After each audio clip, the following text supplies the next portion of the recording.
Augstākais punkts virs Rīgas un virs visas Eiropas Savienības ir televīzijas torņa Smaile. Tajā nākamo 2 dienu laikā tiks pacelti 2 dažādi karogi. Viens, lai pieminētu, otrs, lai sveiktu, bet abus karogus vienojošais vēstījums – brīvība. Un stāsta Līva Rauhvargere.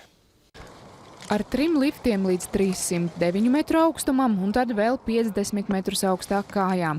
Tā iespaidīgā izmēra Latvijas karogs 18. novembra rītā ceļos līdz Eiropas Savienības augstākā torņa Smailei, lai sveiktu Latviju 97.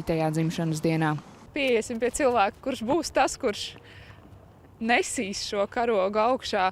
Sakiet, kādas ir tās sajūtas uzrāpjoties tik lielā augstumā un paceļot Latvijas karogu? Lepnums, protams, par sevi, par savu valsti.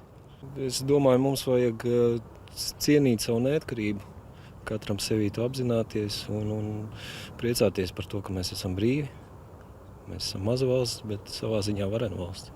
Taču dienu pirms Latvijas karoga torņa Smailē plīvos cits – Francijas zili-balti sarkanais. Tornis vienmēr ir bijis brīvības simbols. Informācija grib būt brīva, cilvēki grib būt brīvi gan savā rīcībā, gan lēmumos. Tādēļ arī simboliski nevienam neļaujot piespiedu kārtā vilkt citu karogu, esam vilkuši tikai sarkanbalti sarkano.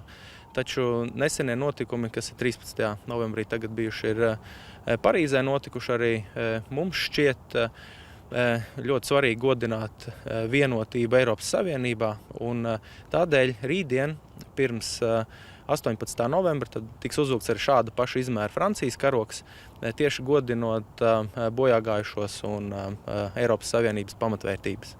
Francijas karogu tornī uzvilkt vēlējušies jau šodien, taču nav paspējuši uzšūt tik īsā laikā. Rīt tas 368 metru augstumā virs Rīgas tiks pacelts ap 8 no rīta.